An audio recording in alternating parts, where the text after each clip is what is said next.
This is 2020 with Barbara Walters, Diane Sawyer, Sam Donaldson, Connie Chung, Charles Gibson, and Hugh Dowd. Tonight, a trial that's about to break into the headlines. The bizarre case of a man who stabbed his wife to death and thinks he did it in his sleep. His wife's body was found floating in the backyard swimming pool with 44 stab wounds. You honestly don't remember attacking her? No, absolutely not. Police arrest this unlikely killer, a successful engineer devoted to faith, family, and friends. They say there can be only one explanation. Do you really believe that Scott could have been sleepwalking when he killed his wife? Yes, I do. It's the only thing that makes any sense. But what was he doing at home with a hunting knife? Why did police find strange items hidden away at the scene? Will a jury at his murder trial buy this rare defense? Would you? I have to tell you, there are probably people out there who really believe it's a concocted story. Connie Chung examines the evidence in the alarming case of the sleeping killer. Plus, you won't believe what drivers are doing in their cars. 2020 hitches a ride to bring you face to face with a growing road hazard. I'm filing my nails. Distracted drivers, doing business, eating breakfast, reading, even cooking meals, doing everything in the car, but watching the road. We got 46 seconds before your left hand touched that wheel. This teenage girl was fixing her makeup. It was the last thing she ever did. Should there be a law to protect us from ourselves? Bill Ritter takes you on an eye-opening road trip. Are you an accident waiting to happen? Driven to distraction. Those stories tonight, May 19th, 1999. For the ultimate in luxury and refinement, discriminating travelers come here. The Chrysler Town & Country Limited. The world's most luxurious minivan. With dual-zone temperature control, leather-trimmed heated power front seats, concert-quality sound. Chrysler, we made the minivan what it is today. Now get 1,000 cash allowance or 1.9% APR on any Chrysler minivan.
ABC News in New York, Diane Sawyer and Sam Donaldson.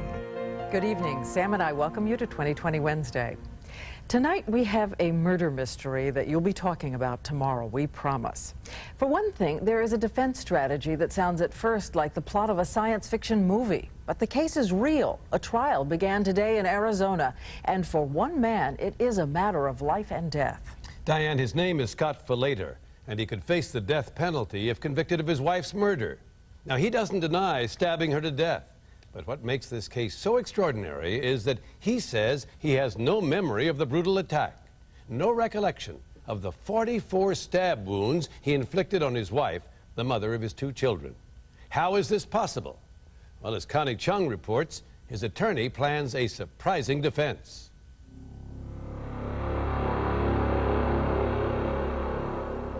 Scott Falater says he woke up to a nightmare on the night of January 16th, 1997. I remember hearing dogs barking and people shouting. There was a policeman standing in the back door with his gun drawn. Someone shouted, "There he is," and the policeman turned and the gun barrel was facing directly at me, and he charged through the patio door yelling, "Get down, get down," and I got on the floor. What did you think was going on? I was just hopelessly confused at first. I heard them say that my wife was in the backyard and very hurt and probably dead. I was the one in cuffs. I didn't see anybody else being arrested, and so I made the assumption at that point that they must have thought I did it. It was after midnight when 41-year-old Scott Falater was taken to police headquarters for questioning. I had seen the word homicide all over the place as I walked into the room. It just didn't seem real. This police interrogation tape shows Scott Falater that night, trying, he says, to make sense of the events of the evening. I asked the detective, I said, "I'm assuming that my wife is dead since this is homicide." Homicide, does that mean my wife is dead? Yeah. He said, "Yes, she is." That was a pretty crushing blow. And it had not dawned on me that she had been stabbed at that point. How did she die? In the videotape interrogation, the police officer is saying to you, so it's not whether you did it or not. It's not whether you did it, but why you did it. So I want to know why and try to get... All I could say was, I don't know. I don't remember doing anything like that. I'm sorry, I don't remember doing it. Were you feigning memory loss? No. No, I'm an honest guy. You know, you're raised to cooperate with the police. You know, I didn't demand an attorney to be present or anything like that. I wasn't trying to evade any responsibility. You know, I was thinking that there might have been an intruder in the house. And so I was working under the assumption that eventually this was all going to be cleared up. Obviously you think I did it. I don't know what makes you think that. The thing that threw me was that he said that the neighbors had seen me do it. Well, because I had a neighbor staring at you watching you do it, that's why.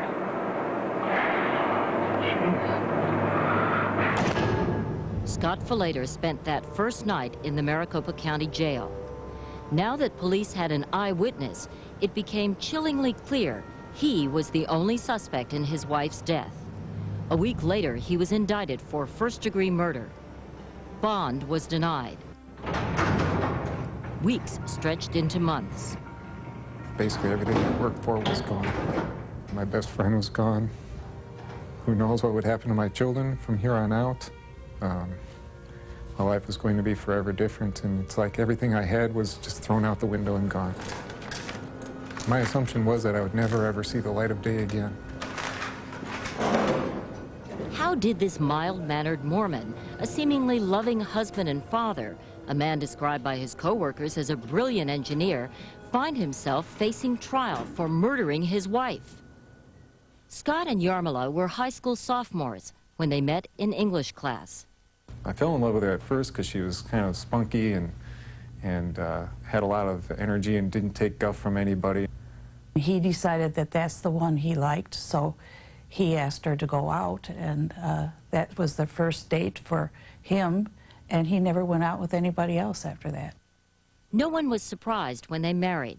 Their first child, Megan, was born 5 years later. Soon they had a son, Michael. They appeared to be a typical suburban family, busy with 2 small children.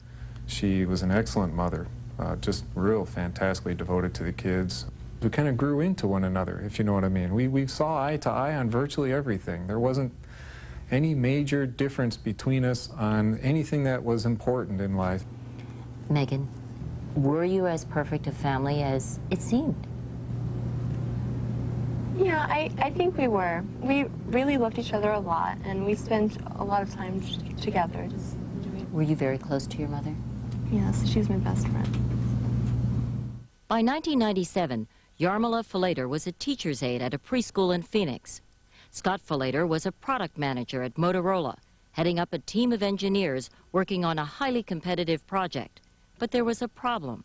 I had come to the determination that the product line I was in charge of needed to be canceled because of The lead that our competitors had in that particular product line, I didn't see there was one we could overcome. Co-workers at Motorola remember the week Scott Falater's wife was killed. It was a very stressful time. Yes, it was. I knew that he was under stress. I could see it. He looked very tired. That was because Scott Falater says he was getting very little sleep. Every morning, he got up at 5 a.m. to teach a Bible study class for teenagers at his church. At Motorola, co-worker Sandra Ingram said he volunteered to teach a class on science and technology. And I asked him one day, when we were getting a class up, I said, Scott, how can you do this? How can you work so many hours here at work, prepare this class for work during your lunchtime, not eat lunch, go home to your family, get ready for your class the next morning? I said, how do you do this? He said, I can't. He said, sometimes I'm a walking zombie. On January 16, 1997, Scott Falater arrived home around 7 p.m. According to his children, it was an uneventful evening. Did anything unusual occur that night? Well, my mother had been talking to Dad about how the pool pump was broken, and he said that he would need to take care of that. And I do remember that he was talking about a meeting at work that he was worried about, but I believe that was everything that was really out of the ordinary. Michael, do you remember what you said to your mom and dad before you went to sleep? Nothing besides like good night or see you tomorrow. And the kids went to bed at 9, kissed us both good night, went upstairs to bed, and then I went outside to work on the pool filter, which my wife had said was broken and wasn't working properly. She was kind of obsessed with our swimming pool. You know, she kept it pristine all the time. And I knew she would want it fixed that night if it was at all possible. She was deathly afraid of the thing turning green on us. 30 minutes later, at about 9:30 p.m., he says he gave up. It was just too dark. Did you say goodnight to your wife? Yeah, she was asleep on the couch, and ER was on television, and I woke her up and told her, you know, I was unsuccessful with the pool filter, and said I'd get to it the next day, and kissed her goodnight, and said, I'm going to bed, I'm crashing now. So, and she just says, okay, I'll be up later. And that was basically it. What happened after Scott Falater went to bed that night is a mystery.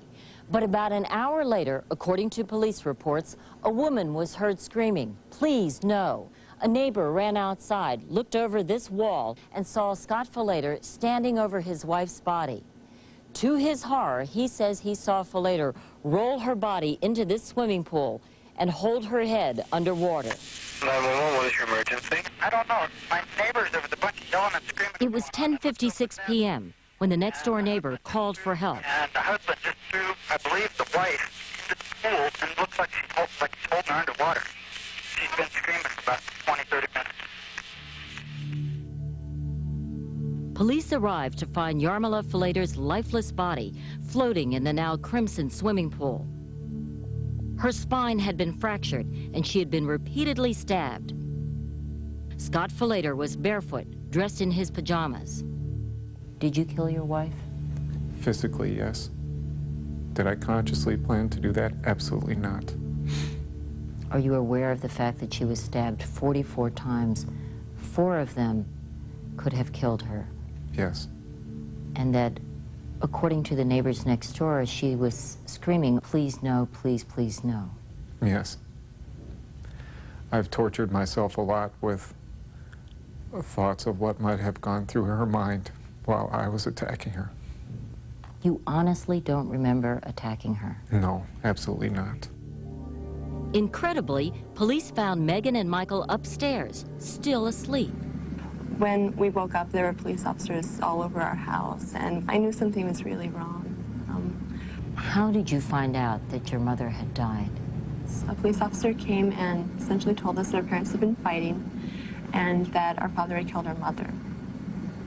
And Michael started to cry, and then the police officer left us. You couldn't believe it? I was definitely confused. Yeah, our parents didn't fight. It was just not the way we handled things.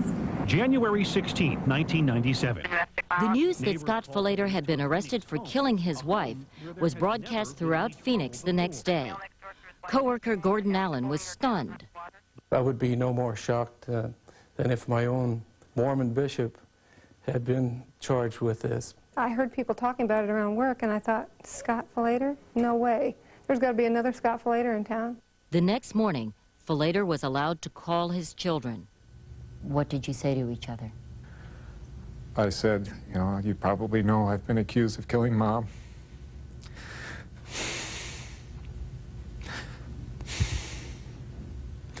I told them that no matter what they hear, and I said that you may hear some crazy things, but no matter what, remember that I love you, and I love Mom. And just hang in there and be strong. Do you remember what you said to him? Well, I told him that I loved him too. Did he tell you about anything that happened that night? No. Do you believe your dad when he says he doesn't remember what happened that night? Yes. Phoenix attorney Mike Kimmerer agreed to take on Scott Falater's case. Did it seem like an open and shut case? This man did kill his wife? I think that's the first reaction everyone had. Including you? I said it looked pretty grim, yes. It shakes you to your core to see that something that violent could be inside of any one of us, you know, almost like Jekyll and Hyde. And I'd look in the mirror and wonder what kind of a monster I could be. So how can this have happened, and why? When we come back, a startling discovery and a disturbing question. Could Scott Falater have killed his wife and legally be not guilty of murder? Violent behavior that puzzled his family until they remembered something strange from years ago. When she said that, I wonder if he was having a nightmare, everything went like that for me. The sleepwalking defense. Is it science or desperation? You'll be surprised when 2020 continues.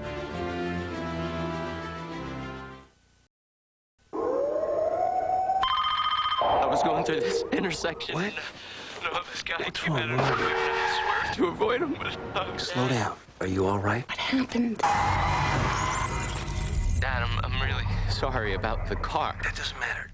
That's okay. Don't worry about that. Your whole life can change in a second. So think about this. Ford Taurus is the only car in its class to earn a 5-star government front crash test rating. He shook up, but he's fine.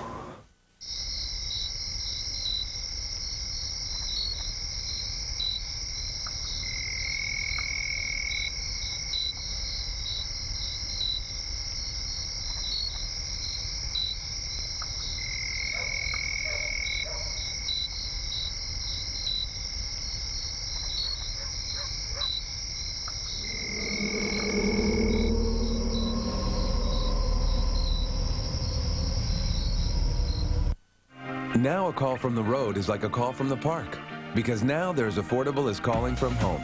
Introducing AT&T Personal Network. Your calling card calls, wireless calls, and long-distance calls from home are just 10 cents a minute, all for just $29.99 a month. You can even add internet access. Just call 1-800-4ATT now. AT&T Personal Network. Now, no matter how you call, it's like calling from home. Call 1-800-4ATT now. In the financial world, to survive, you must keep on the move. It is not a world for the hesitant or the timid.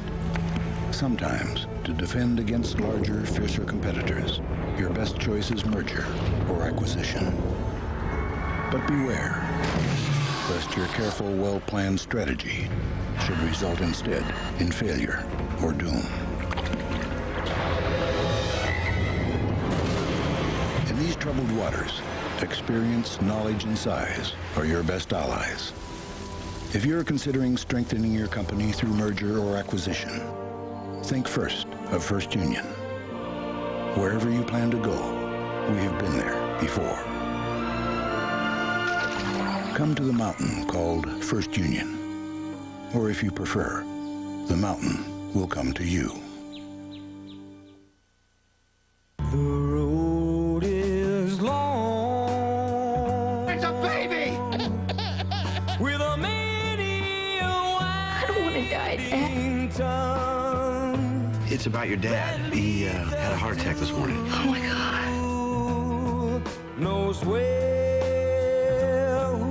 I love you. I'm gonna miss you. The 90-minute home improvement series finale, Tuesday on ABC.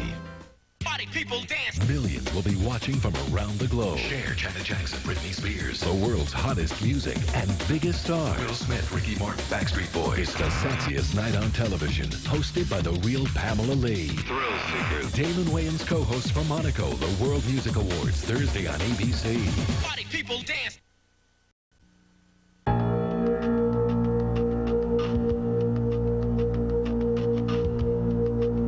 Scott Falater sits in jail accused of the brutal stabbing death of his wife.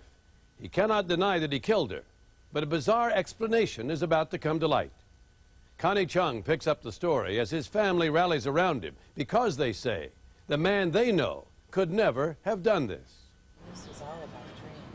Near Chicago, Scott Falater's sister, Laura Healy, and their mother, Lois, had become obsessed with the case, determined to find out what happened. I needed to know the facts. I needed to find out as many details as I could. But the details of the police report seemed damning. Inside the wheel well of Scott Falater's car, police say they found the bloody clothes Falater had worn that night, sealed in a Tupperware container, along with the hunting knife used to stab his 41-year-old wife. Also, wet ski gloves stuffed into a garbage bag. But if her brother had been trying to cover up the evidence, Laura Healy asked, why would he leave his wife's body floating in the pool? And why would he have put on his pajamas and gone back to bed? I didn't know what to make of it. I really didn't. None of it made any sense. Confounded by the evidence, Scott Falater's sister and mother considered and rejected explanation after explanation. It started with me thinking and thinking and thinking about why Scott would do this, and going back throughout everything I could remember about him. There was nothing that would indicate that he would ever be violent. Nothing. And I thought, I wonder if he was having a nightmare. And he thought she was part of the nightmare and was trying to kill the monster or whatever was in his nightmare. It was when she said that I wonder if he was having a nightmare, everything went like that for me. Laura Healy spent 2 years as a medical student and remembered learning about a bizarre sleep disorder in which seemingly normal people commit violent acts while sleepwalking. She spent nights and weekends at the library, poring over the medical literature. It was there she found an article by Rosalind Cartwright, a nationally known sleep expert. Laura Healy called Cartwright to ask if she would review her brother's case. I'm interested in the sleep state and what the mind can do and can't do in sleep. And I'm very interested in then the oddball case is the one that really teaches you something new. Cartwright's first question, did Scott Falater have a history of sleepwalking? I remembered when he was little, several instances where he did walk in his sleep, and the next day you'd ask him about it or talk to him about it. He had absolutely no idea that this happened, and we thought it was kind of amusing. You didn't take it seriously? No, I didn't. You know, I kind of kick myself now that I didn't recognize it as a problem or a potential problem. Laura Healy remembered an especially strange episode that occurred when she was a teenager. Her brother Scott was in the midst of college finals, and he and Yarmila were about to be married.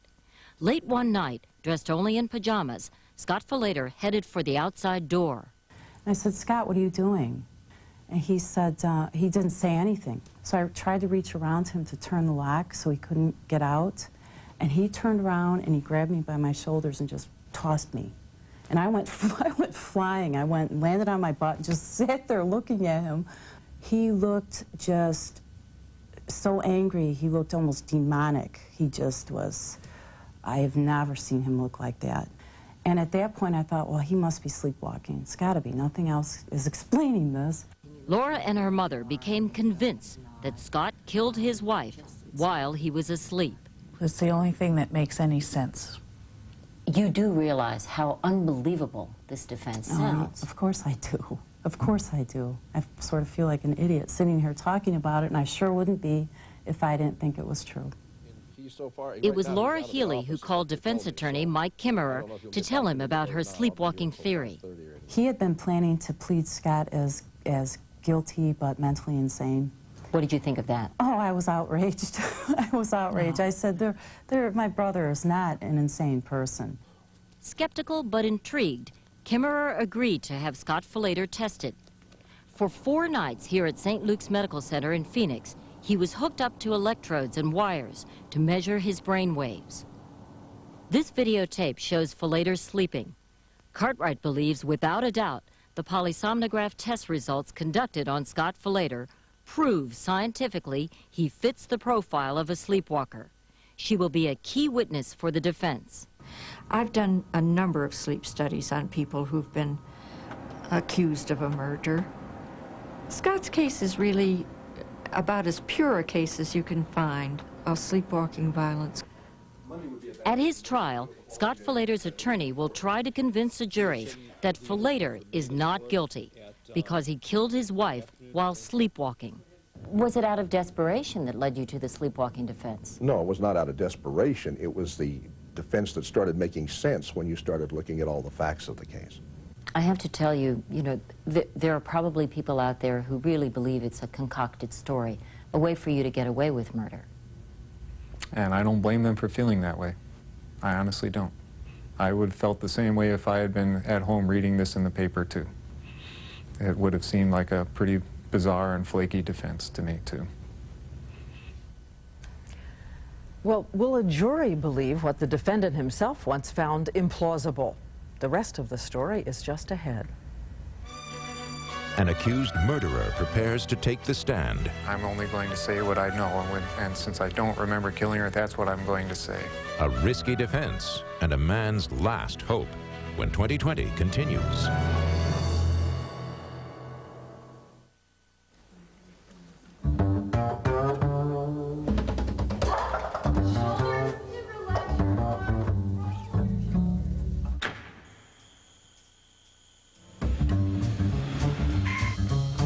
Grandpa? Hey, boo-boo.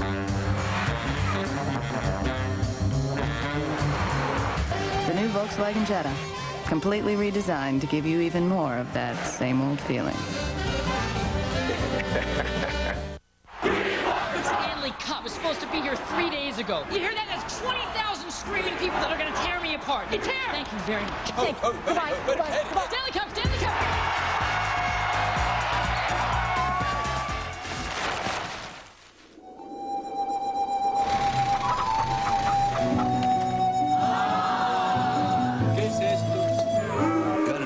Package? Next time, send it FedEx and be absolutely sure. Somewhere in the universe, the ultimate evil stirs.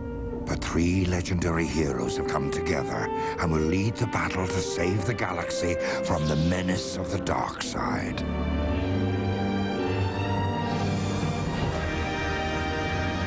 Right after lunch. Play Defeat the Dark Side. Collect cool Star Wars game medallions and you could win cash prizes, even $1 million. Only at Taco Bell, KFC, and Pizza Hut.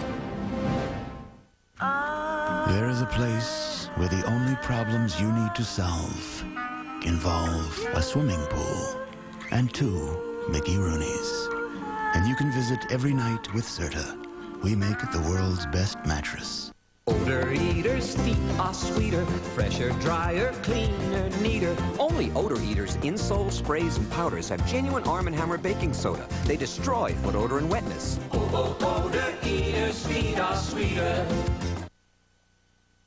When the most famous woman who ever lived I am the daughter of Isis. fell in love with the most powerful man in the world. Hail Caesar. Hail Caesar! Theirs was a passion that changed history forever. Who are you, Cleopatra?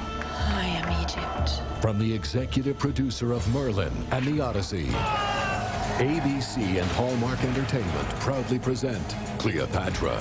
I'm determined to conquer and rule this world. You must learn to think like a queen. He used to be strong. This is your son. Now he's ruled by weakness and indecent pleasure. What are they saying? I believe they're saying Caesar's whore. My child is in danger. Our child. I declare a just and righteous war!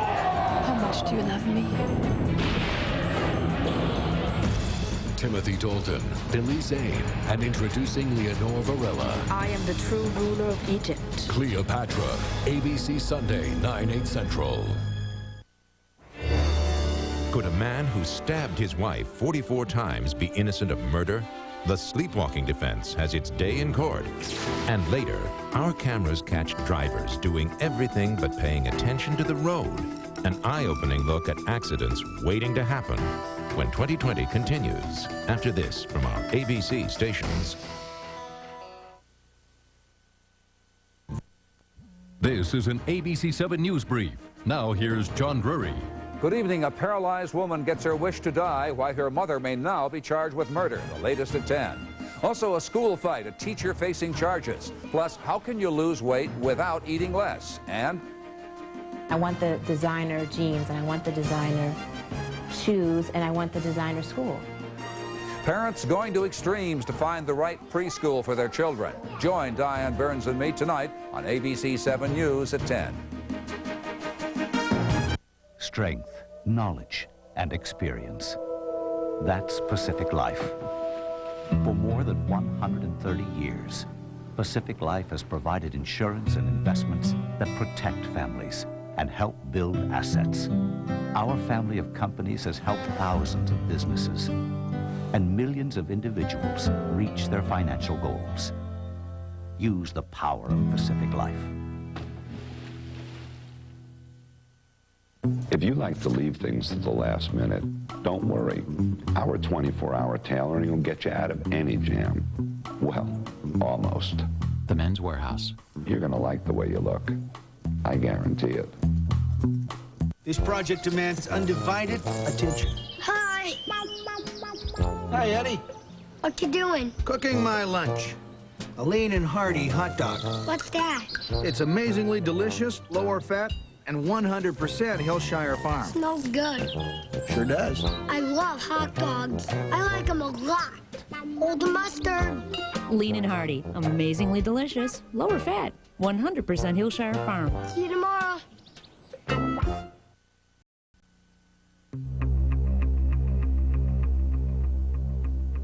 What would it take to convince a jury that a man could stab his wife 44 times and not remember a thing about it? As the defense begins to take shape, Scott Falater is armed with a solid attorney, a team of noted experts on sleepwalking, and even the testimony of his own children, whose mother he killed. Still, it's going to be the fight of his life. Here again is Connie Chung.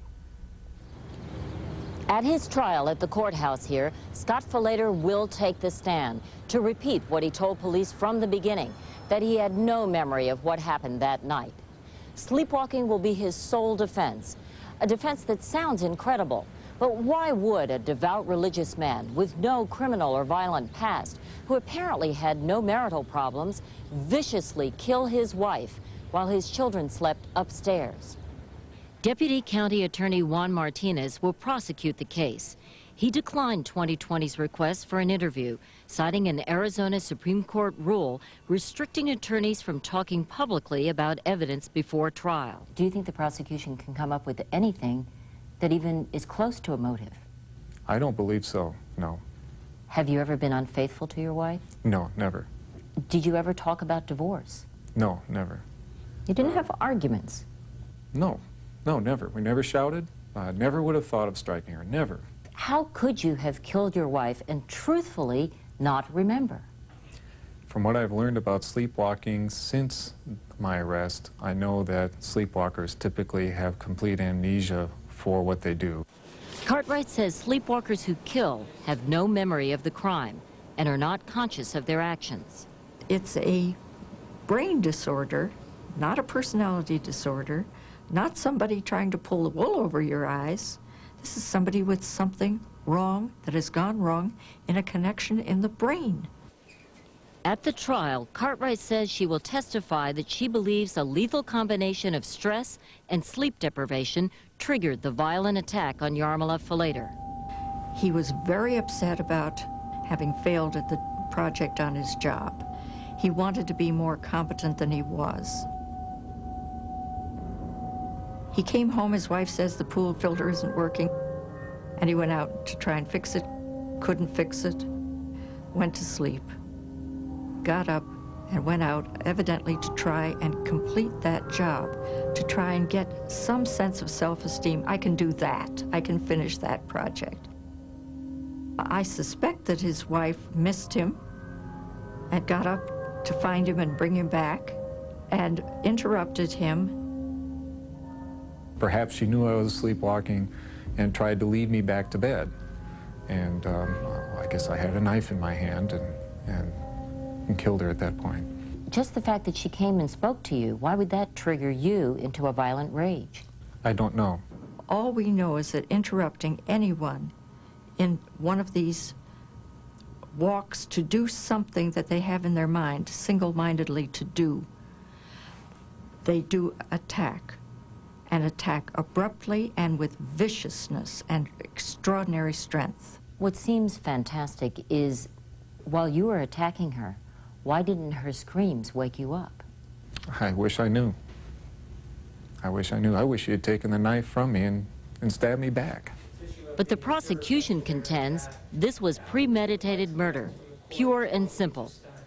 The state is expected to challenge the very core of Falater's defense by questioning the administration and scoring of his sleep test. Mark Pressman will be the expert sleep witness for the prosecution. Like all the prosecution witnesses, he declined to be interviewed on camera before trial. But based on court documents and depositions obtained by 2020, Pressman believes Scott Falater could not have been sleepwalking on the night his wife was killed. His actions, according to Pressman, suggested he created a plan and then executed it. A key witness, the next-door neighbor, told police he watched Scott Falater leave his wife's body and go upstairs. Next, the kitchen light came on. Moments later, the neighbor says Scott Falater stood over his wife's body, then went into the garage. Now wearing gloves, he rolled her into the pool and held her head under. Finally, he went back into the house. But the defense will question why Scott Falater would kill his wife in full view, knowing the backyard was equipped with motion detector lights. He left the body floating in the pool. He left blood and gore all over the place. And then he tidies up the clothes. And he's very neat and puts them into a container. It makes no sense at all. And none of this is logical. You can't approach it with a sense of logic. In the last 20 years, there have been at least a dozen criminal cases in the U.S. and Canada in which sleepwalking has been used as a defense. Of those cases, 3 of the defendants were acquitted. But in the Falater case, the toughest challenge facing the defense may be all that physical evidence found at the crime scene. Also sealed inside the Tupperware container with the bloody clothes was an athletic protective mouthpiece. Had Scott Falater put it on anticipating a violent encounter with his wife? Can you explain the existence of this mouthpiece? I can't really make any comments about the evidence at this time before trial. And it's not because I don't have answers, it's just that I can't ethically do that at this time. The prosecution is expected to argue Scott Falater wore the mouthpiece the night his wife was killed and plans to present DNA evidence in an effort to prove it. And why, the prosecutor will likely argue, did Scott Falater have a hunting knife in his hands if he was trying to fix the pool pump? How did he put on gloves if he was asleep? Why did he attempt to hide the bloody clothes? Part of the problem with talking about sleepwalking is you don't remember doing it. You're not conscious of doing it. And so I can't say that I did something I wasn't conscious that I did. I have no memory of doing that. At his trial, Scott Falater is expected to tell the jury he has no explanation for the mouthpiece or the knife. Do you think the jurors will believe you? I hope they do. Do I think they will? I don't know. There are no guarantees in a courtroom. Megan and Michael Falater have spent the last 2 years staying with a succession of families from their church. Both will testify at the trial. You're standing by your father. Well, I love him, and he's my daddy, and I believe what he says is true. I know that he didn't do it purposely, and I still love him. Can you think of any reason why your father would kill your mother? Oh, I'm ranked 44. Once a week, Megan and Michael are brought to the Maricopa County Jail and allowed to visit their father through plexiglass. Fantastic, Mike. That's great. Maybe. Do you think you're being brave for them or they're being brave for you? It's a mixture of both. Sit down and scribble down a whole bunch of crazy notes. Your daughter will be graduating from high school soon. That's correct. She'll be giving the commencement speech as valedictorian. Bye, guys. Bye. I have begged everyone that I know to tape that speech. Last night was bittersweet for the Falater family. On the eve of her father's murder trial, Megan Falater graduated from North Canyon High School and in her proudest moment stood before her class as valedictorian. And I promised her if I get out, she'll have a rapt audience of one to give that speech again. We must have the courage and the hope to be prepared to challenge our futures and the strength to rise again. Even if I do go to prison, I think there are positive things I can do to educate the public. If the rest of my life's purpose is to see that even one tragedy such as this is prevented in someone else's life, then it's time well spent.